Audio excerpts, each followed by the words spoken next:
Tonight on the program, a grand welcome home ceremony for the Golden Boy statue.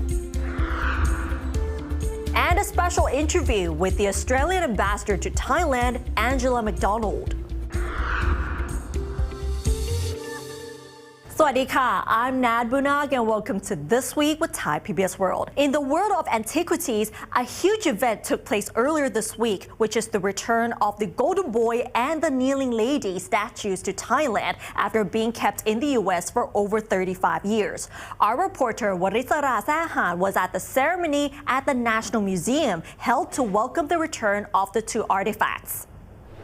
เราไม่คิดว่าแวบแรกที่เราเห็นน่ะ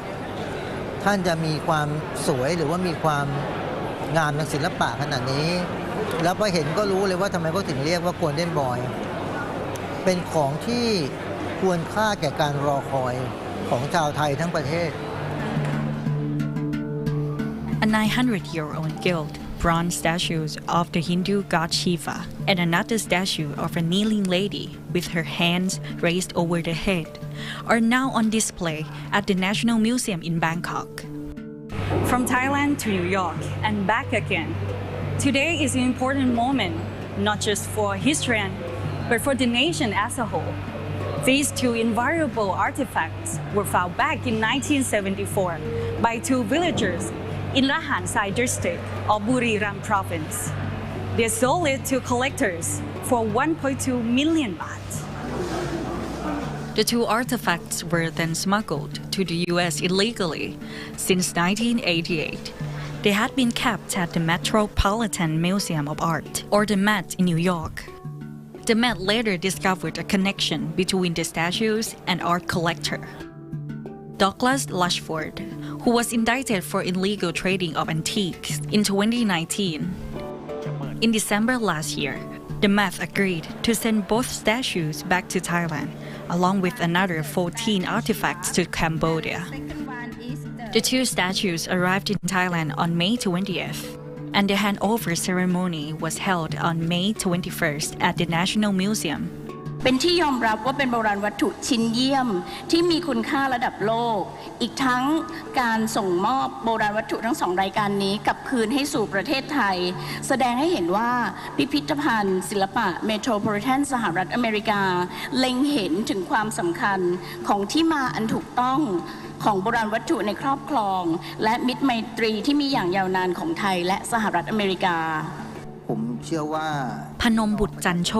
Director General of the Fine Arts Department, said during the handover ceremony that there were no obstacles during the transfer process. มันเป็นการรับมอบโบราณวัตถุที่ใช้เวลาเร็วที่สุดแต่ไม่ได้มีอุปสรรคอะไรขนาดนั้นไม่มีครับไม่มีก็คือร่วมมือกันร่วมมือเป็นความร่วมมือThanongsak Han Wong, who is an archaeologist and a member of a Thai government committee working on repatriation of artifacts to Thailand, said that the Golden Boy needs further examination. Specifically, there is still some debate over whether the Golden Boy is a representation of Shiva, the Hindu god. Golden Boy น่าจะสำคัญที่สุดละมั้งเนื่องจากว่า Golden Boy เนี่ยมันเป็นหลักฐานที่นักวิชาการจะต้องตีความใหม่นะฮะรูปแบบของ Golden Boy เนี่ยมันไม่ใช่พระศิวะแม้ว่าพิพิธภัณฑ์เขาจะยืนยันเป็นพระศิวะตามหลักฐานที่ผมสันนิษฐานว่าไม่ใช่รูปพระศิวะแต่เป็นรูปของพระเจ้าชัยวันที่6เนี่ยหลักฐานแบบเดียวกันเมื่อถูกค้นพบและสัญลักษณ์ต่างๆของพระศิวะที่ปรากฏบนประติมากรรมเนี่ยมันไม่มีเลยว่าจะระบุได้ว่าเป็นพระศิวะ He also said that there are still more artifacts from Thailand that have been smuggled to other places around the world. อีกเยอะมากเลยฮะที่โบราณวัตถุกระจายไปยังต่างประเทศซึ่งคณะกรรมการติดตามคืนโบราณวัตถุไทยเนี่ยได้ส่งเอกสารติดตามคืนโบราณวัตถุมากกว่า30รายการ Thailand is not the only country that has had their artifacts taken. Cambodia is facing the same situation. Both countries have their own artifact repatriation committees. For Thailand, the committee coordinates between governments regarding repatriation, but the process is slower than that of the Cambodia committee, Thanongsak added. เราไม่สามารถที่จะดำเนิน ให้รวดเร็วเหมือนอย่างประเทศเพื่อนบ้านอย่างประเทศกัมพูชาซึ่งเขามีคณะกรรมการชุดเฉพาะกิจของเขาต่างหากมีทนายที่เมื่อทราบว่าโบราณวัตถุตัวนั้นนำออกโดยผิดกฎหมายเขาก็ไปเจรจาโดยตรงเพราะฉะนั้นความรวดเร็วในการทำงานในต่างประเทศอย่างเช่นกัมพูชาเขาจะได้ประสิทธิภาพมากกว่าเรา The golden boy was found by villagers in Buriram. Those who found it told reporters that they regret selling the artifacts to a dealer back then. Their daughter said that they could feel the misfortune after the golden boy was taken away, as they believed that it was a consequence of selling it, which disrespected the statue.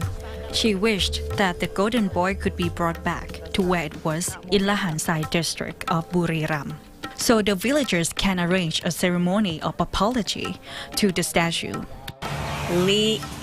Additionally, her mother, who was one of the villagers who found Golden Boy, noticed differences in the statue. She said when she found it, the statue had ornaments, including a crown and a diamond belt, more diamonds around its waist, a breast chain, and arms. Culture Minister Sudawan said, however, that there are no plans to move the Golden Boy to other places. The two statues will be exhibited in the Lopburi room of the National Museum in Bangkok. Warisala Sehan reporting for Thai PBS World.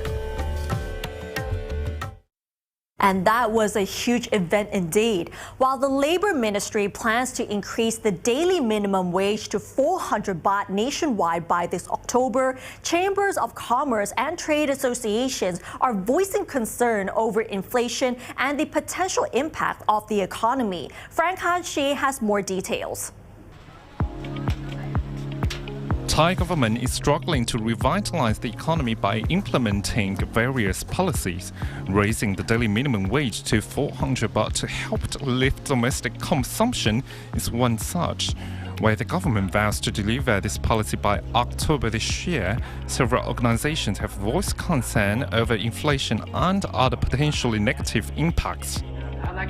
In an interview with Thai PBS World, the chairwoman of the Joint Foreign Chambers of Commerce, Rebecca Lee Songlawa, said that the increase could force companies to lay off employees. When you implement 400 baht, you will force smaller and medium-sized businesses to increase their prices. Those that got the increase could risk to actually be spending more money or be less well off. So I think for negative effects, if we're going to look at some of them, the higher operation cost, businesses, especially SME and entrepreneurs, will face a higher labor cost, and this will reduce their profitability. This will force them to increase their prices, and I think also for some, it will force them to maybe look at their cost, and they could reduce the manpower.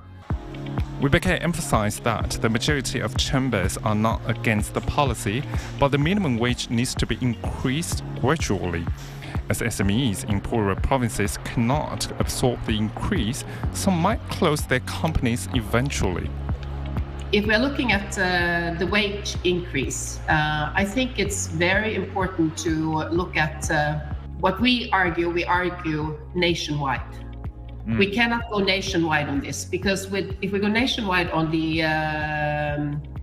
minimum salary, there will be provinces that really cannot absorb that increase or can handle the increase. If you look at, for example, wealthier provinces, you have Rayong, Bangkok, Chonburi, Prachuap Khiri Khan, Ayutthaya, etc. Those provinces have no problem or no challenge with the 400 baht. But if you're looking at the bigger provinces, Mae Hong Son, Narathiwat, Kalasin, or Pathum Thani, the poorer provinces, I think that's where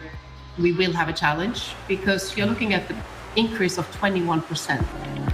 In the short term, people could spend more if the wage increases to a minimum of 400 baht per day, but Rebecca is worried about lower productivity and higher inflation in the long term, adding that the government should implement upskilling schemes and incorporate innovation instantly. What are those solutions to this? Of course, we know that you talk about maybe we have to implement more upskilling plans, more channels for foreign talented to come to the country? What are those solutions for the government before they plan to increase the minimum wage? To make productivity a central policy is important for the government. Certain measures are necessary. It includes educating the business community, implementing initiatives with proper oversights, and enforcing mandatory actions such as establishing a productivity commission. Strengthening skills. It is very important that we look at technical capacity and innovation by educating and training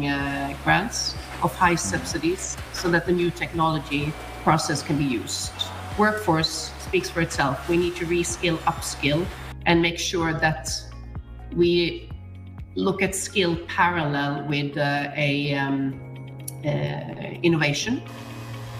Frank Shi reporting for Thai PBS World. And now let's have a look at the other stories in our weekly roundup. One passenger died and over 30 others were injured during a Singapore Airlines flight from London to Singapore. The aircraft made an emergency landing at Suvarnabhumi International Airport on Tuesday afternoon after experiencing severe turbulence. A total of 211 passengers and 18 crew were on board. The Constitutional Court has agreed to consider a petition filed by a group of senators seeking to strip Prime Minister Sethar Thavisin and then Prime Minister's Office Minister Pichit Chunban of their ministerial statuses over the appointment of Pichit as a minister because he has a conviction and has served prison time. Sethar has 15 days to submit his rebuttal to the court. The court did not suspend Sethar pending its decision. The court also voted not to consider the petition against Pichit as he has already resigned from the position in question. The rainy season officially arrived in Thailand and will last until mid-October, during which 1 or 2 tropical storms are expected to hit northeastern and northern regions in August or September. According to the Meteorological Department, the amount of rainfall this year is forecast to be normal or about 1% more than last year. And now in this episode of The Ambassador, we talk to the Australian ambassador to Thailand, Angela McDonald, as she discusses bilateral relations between Thailand and Australia and how she compares her diplomacy to an Australian flat white.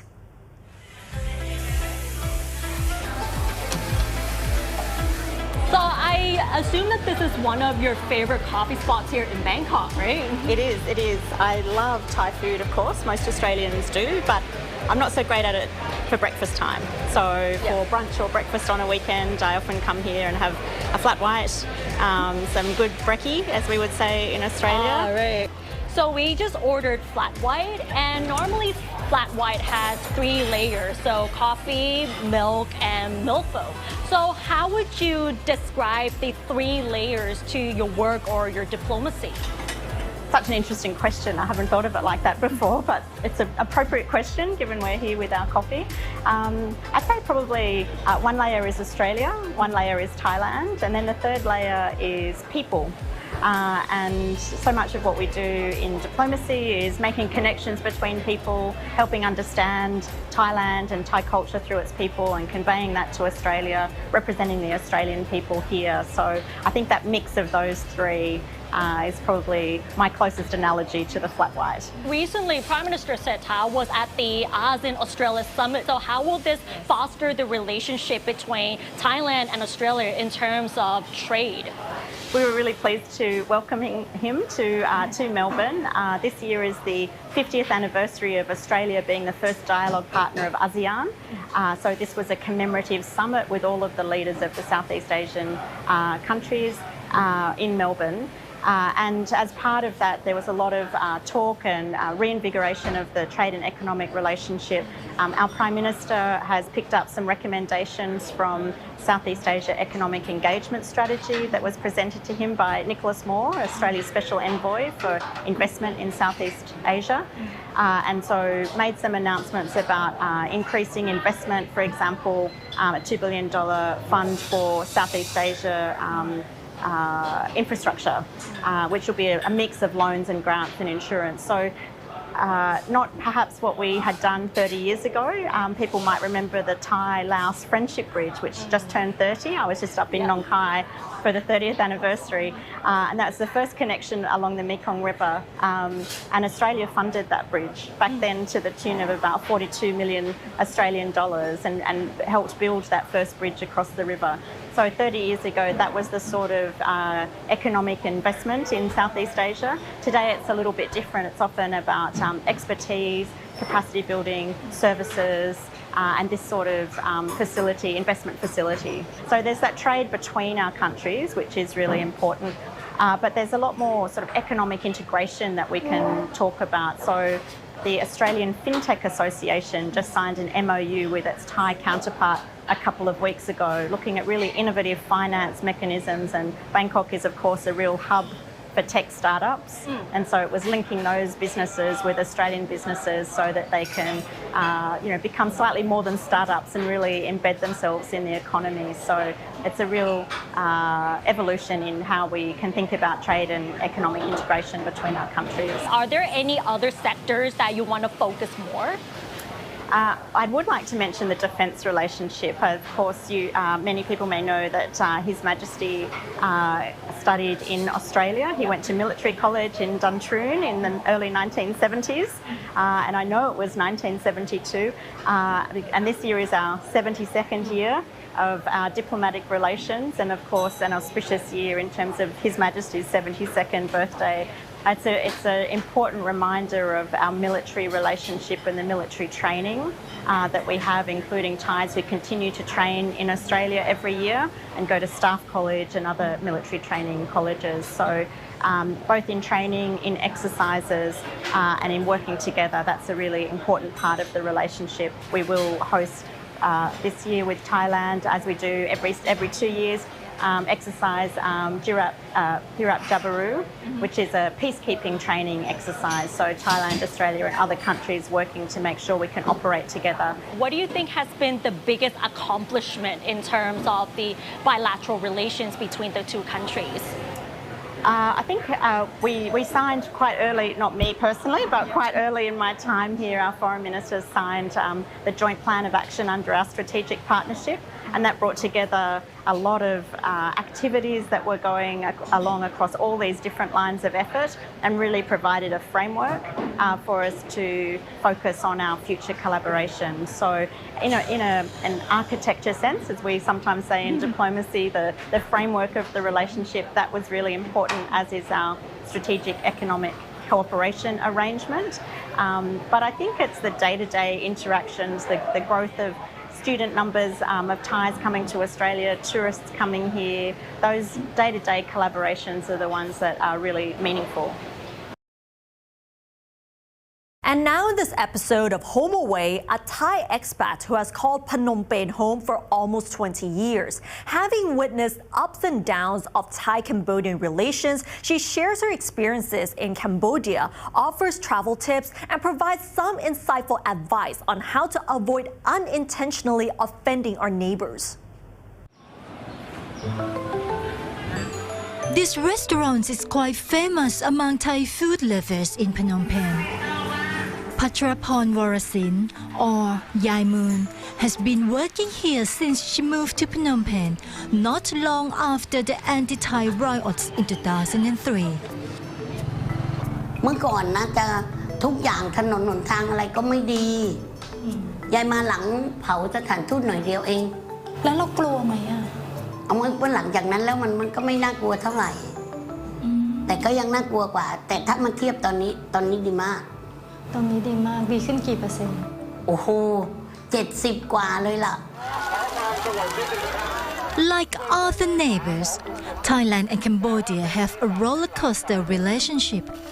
From the 2008 border dispute around the Pavihan Temple, the public outrage in Cambodia over a Thai reporter in 2012, to more recent cases and several underlying disagreements about cultural heritage ownership. Patrapon has witnessed all of this Yet, it does not cause her undue concern. ทีนี้คุณยายก็อยู่มานานหลายปีมันก็จะผ่านเหตุการณ์ต่างๆนานาที่มันอาจจะมีบางช่วงที่สถานการณ์มันตึงเครียดระหว่างไทยกับกัมพูชาเรื่องข้อพิพาทเรื่องดินแดนอันนี้ไม่ได้เกี่ยวข้องกับเราเลยนะเราไม่ได้รับผลกระทบไม่กระทบเลยจริงเหรอคะจริงค่ะเราก็ปกติการทำมาหากินเราก็ปกติไม่มีอะไรเลยไม่วุ่นวายอะไรเลยเขาจะพิพาทกันก็เรื่องของเขาPachapon added that she didn't feel in danger. Besides, her business has always done well, and she believes that Cambodia's economy is quite strong. This optimistic view contrasts sharply with how Cambodia is sometimes portrayed on social media. ถ้าอยู่ไปจริงๆแล้วมันก็ไม่นะก็อยู่ได้แต่คือบางทีเขาไซโคเกินไปอะไรอย่างเงี้ยแหละแต่จริงๆแล้วมันก็ไม่ถึงขนาดนั้นหรอกแต่ก็มีบ้านเราก็มีบ้านเราเห็นไหมกระตุกสร้อยปล้นร้านทองอะไรอย่างนี้ก็มีถ้ามีคนที่เขาแบบว่าอยากจะมาเที่ยวนักท่องเที่ยวนะคนไทยนะที่เขาอยากมาเที่ยวแล้วเขาก็ลังเลว่าแบบมาที่นี่จะปลอดภัยไหมไม่จะยังไงคุณยายจะแนะนำหรือ recommend เขายังไงก็ปลอดภัยนะไม่มีขอให้เขามาจัดทัวร์มาเขาก็โอเคแล้วเพราะว่าถ้าไม่จัดทัวร์มานี้มาเองนี่ลำบากนะไปไหนถูกอะแต่เดี๋ยวนี้ดีหน่อยคือมันมีแท็กซี่แอปไงเนี่ยมันจะดีตรงเนี้ยปลอดภัยด้วยเพราะว่าส่วนมากเขาจะเอารถบ้านมาทำอะไรเงี้ยจะดีแล้วก็เขาตั้งมิเตอร์เลยไงก็น่าเที่ยวนะก็มาได้ไม่เสียหายหรอกแล้วก็เนี่ยพอมาที่นี่เที่ยวสักวัน2 วันหรือจะไปเที่ยวเซียมเรียบก่อนแล้วก็ค่อยมานี่มันก็ไม่ได้อันตรายอะไรไม่ขนาดนั้นหรอกมาได้แต่อย่าทำเป็นเว่อร์ใส่ทองมาเยอะๆหรืออะไรอย่างนี้มันก็ไม่ค่อยดีนะเราก็มาแบบธรรมดา Pachapon offers another crucial piece of advice, not just for Thai tourists in Cambodia, but for all Thais, which is to be mindful of your language when interacting with or discussing Cambodians, and avoid using a sensitive word. อย่าใช้คำว่าเขมรนะเขาไม่ชอบพูดกับใครก็เหมือนกันเหมือนเราคุยอยู่คนละโต๊ะอย่างเงี้ยเขาฟังรู้ว่าทางไทยรู้เขมรไม่ได้เขมรคือเขาทำเป็นแบบเหมือนเขาฟังเราไม่รู้นะแต่จริงๆแล้วเขารู้นะสำหรับเขาเขมรกับเขมรมันต่างกันยังไงเขมรนี่มันคือเหมือนดุร้ายเหมือนคนไม่ดีไงเขมรมันสงครามกันไงเนี่ยความหมายแง่ลบค่ะแต่เขมรนี่มันเหมือนกับแบบเป็นภาษาที่ดีหน่อยไม่มีปัญหาถ้าเขาได้ยินเป็นเขมรหรืออะไรหรือเราพูดเขมรนี่ก็เหมือนกันเขาจะพยายามเอียงหูฟังนะเราใส่ร้ายเขาไหมอะไรอย่างเงี้ยเรามูลลี่เขาไหมกับคนเมืองเขาแสดงว่าเขาฟังไทยออกเกือบทุกคนจริงฟังรู้เลยล่ะShe plans to live in Phnom Penh for as long as her health permits. Finally, she recommends that Thai businesses consider expanding into the Cambodia market. And every time there is a book fair, many visitors would normally buy a large pile of books, while some of them don't even read all the books they bought. Our reporter Kitipat Sukjit takes you to the Big Bad Wolf Book Fair to hear what people have to say about this issue.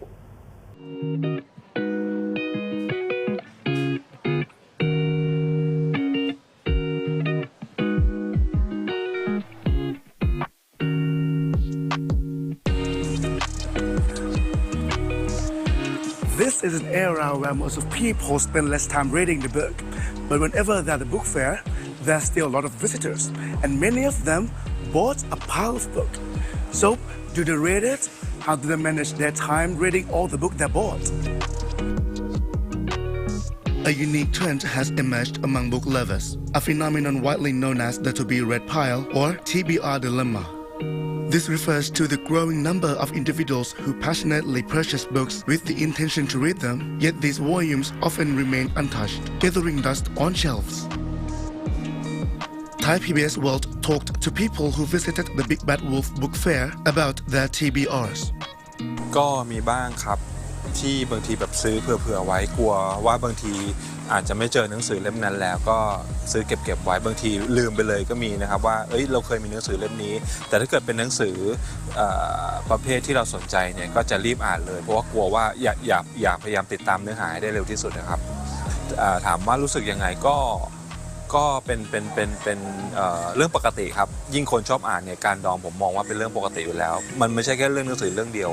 ของเล่นอะไรอย่างเงี้ยมันก็ดองกันได้ถ้าเกิดเราชอบอะไรสักอย่างเราเก็บสะสมไปเรื่อยๆครับ I do sometimes, yeah, actually, because right now there's lots of book festivals in Bangkok, and I think I bought 10 books maybe just in 2 weeks, and I've only read one. I think it's good. I think it's like it shows optimism, you know, like people are optimistic that one day they're going to read all these books. Also for me personally, like I really like to see the books on the shelf, and I think about like how much fun I'm going to have reading them one day. And so for me, it's very positive because it's like it creates like this environment for me where like I'm going to read them and it's going to feel so good. ดองมากเลยครับที่บ้านเนี่ยโหมีน่าจะหลายร้อยเล่มครับข้อดีมันก็ดีนะสมมติเราอยากอ่านเล่มไหนอะไรเงี้ยเราก็หยิบออกมาได้เลยที่บ้านมีที่บ้านมันก็สะดวกแล้วก็มีเยอะไว้มันก็ดีกว่าไม่มีครับของมันต้องมี ใช่เลยจริงๆก็รู้สึกว่ามันก็ไม่ค่อยดีนะแต่พอมันเล่มออกใหม่มันก็ต้องมีอ่ะแบบว่ามันไม่ได้อ่ะ แล้วเดี๋ยวนี้เขาก็แบบหนังสือมันก็น่าอ่านเยอะด้วยค่ะแต่ก็ไม่ค่อยมีเวลาอ่านแต่ขอมีไว้ก่อน But some people actually do read and savor the books they buy. Yeah, I think so. I think I buy lots of books, but my problem is that I dedicate more time just reading and contemplating. So yeah, I take my time to read. I don't judge like people who wouldn't read like all the books, but just keep the books like just on the bookshelves. It's fine. The book fair's organizer also told Thai PBS World that there's a value in leaving books around because someday you may eventually read them. I have this story. It's a true story. A customer told me, right? So she doesn't speak English. Yeah, she doesn't speak English, and she work long hours, right? But she have a child. At that time, he was 4 years old. So at home, they all speak Chinese. She bought English children books, right? And she just put it at home. She didn't read to the child. She just leave it there, right? Of course, it's better if the parent is reading to them. But even if they are not, I'm very surprised that the child, his English is better than Chinese.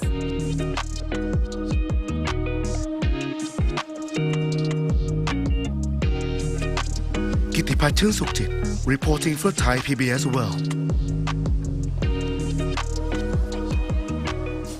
And I have to admit that I still have a lot of books to go through, and they've been sleeping on my desk right now. And that wraps up tonight's edition of This Week with Thai PBS World. Join us every Friday at 10:30 p.m. only on Thai PBS. And don't forget to follow us on social media, including our website, thaipbsworld.com, for all the latest updates about Thailand as well as analyses. Thanks for watching, and we'll see you next week. สวัสดีค่ะ